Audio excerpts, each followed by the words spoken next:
Yeah, Tony, just do you know what the pitching plan will be tomorrow? Just that Marcus, Russell, Sneed, Franklin are all rested. Loy and Arvidsson have been our two lefties we've leaned on the most. Those guys are, as fresh as you'd think. I mean, Saturday was the last outing for both. Arb's coming off a good outing, and Deloy's been one of our most reliable guys. And then Krenzel, showed on Saturday that, well, heck, we basically had to take him out because of pitch count, not because of how he's throwing. So all those guys will be available, and we'll kind of try and throw the kitchen sink at them. In what order we hadn't discussed. We haven't been together. Part of us did one workout, part of us did another. And since then, the Alabama game has ended. So now that we know who we're playing, we'll just kind of powwow together and try and decide what order ideally we'd go in. We'll go to Mike next and then Ben. Yeah, Tony, given that Marcus has kind of started all year, what would be the, I guess, upside or thought of him maybe coming out of the bullpen in a game this time of year instead of starting, if that's what you went with? Just that he's done it before. He did it last year. Did it in big circumstances. Heck, as far as the regular season goes, he might have got the biggest out of the entire year last year out of the bullpen in Lexington, Kentucky. But odds are he'd be the starter for us. And then we would just go in that order. But I don't think with him or maybe some of our other guys in this tournament, we're looking to win. That'll be the pursuit that we're on. But we're also not looking to go crazy with pitch counts, in particular with the guys that are on short rest. Tony, I know Friday may never come, but with the new format and potentially not playing on Friday, does that allow you to be more aggressive on the front end with what you do with the pitching? It could. I don't, in our particular circumstance, I don't know that it will. And obviously with it being single elimination, you got to just look to the day that's in front of you. That's cliche in other situations. In this one, it's literal. So I think it could, but for our team in particular, I don't see that being really a factor. Ryan, we'll go back to you. Yeah, what feels like Levi, the quality of his at-bats have been really good the last couple of weeks. Maybe what's different about him as a hitter now compared to early in SEC play? Just looks more comfortable. I think in SEC play, he probably felt as comfortable as always because he's super competitive. He's got real confidence. And then he's always hit. It's his whole life. So he's been in a bunch of competitive situations already. I think just scatter report stuff, pitcher stuff goes up, new circumstances. There was a minor bit of struggle there, but it wasn't anything drastic. And part of it too is we've got other tools available, and it's frustrating you can't use them all at once. But the quality of his at bats have been tremendous. Even when he's just drawing a walk or even, when he gets out, he's a pain in the butt for the opposing pitcher. All right, we'll go David next, and then we'll go to Sam and then Eric after that. Hey, Tony, when you think about like the last couple of years, you've run the extremes in Hoover, playing 5 times last year and winning, and then being one and done the year before that. Just what is the difference in the last 2 years, just the experience in terms of moving on to the NCAA tournament? How have those experiences contrasted? I think this tournament, everything affects everything. So this tournament is one where there's a bunch of different styles and approaches people take to it. But like any set of circumstances that are intense, we talked about SEC play with Levi, being here in Hoover. Our first time here did not go well, and part of it was our guys were just out of sorts for 4 or 5 innings, and you got to get accustomed to it. You got to kind of know what it looks like, and you don't have to be the guy that played, 10 different times at Hoover at the Met, but Hunter Ensley has. It helps if you lean on him a little bit. So this week will affect next week in one way or another, and it's up to you to turn anything really into a positive.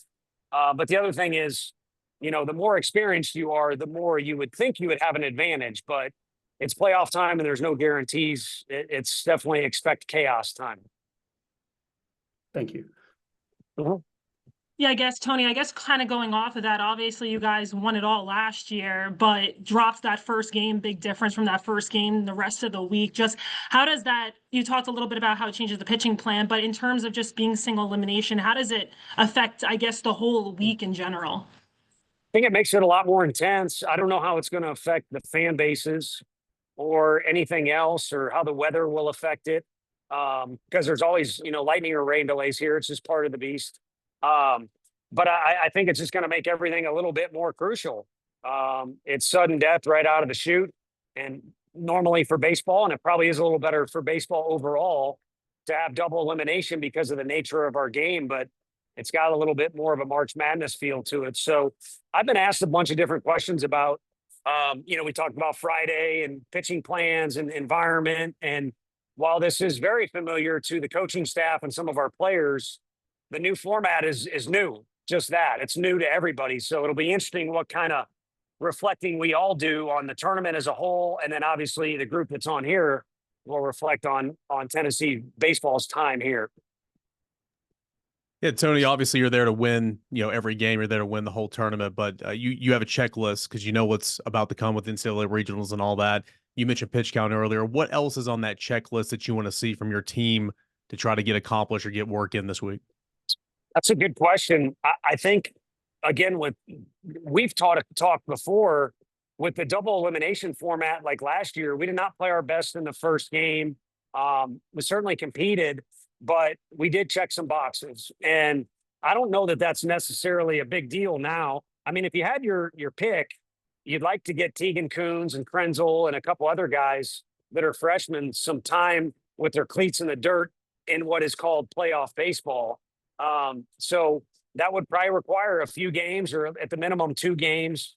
But for now, how single elimination has affected us is we kind of just tried to prepare like tomorrow is the only game of the weekend. The only difference at all is of course, Liam. The way we set up the pitching, he's anxious to pitch here, but for that to work, we're going to need to win.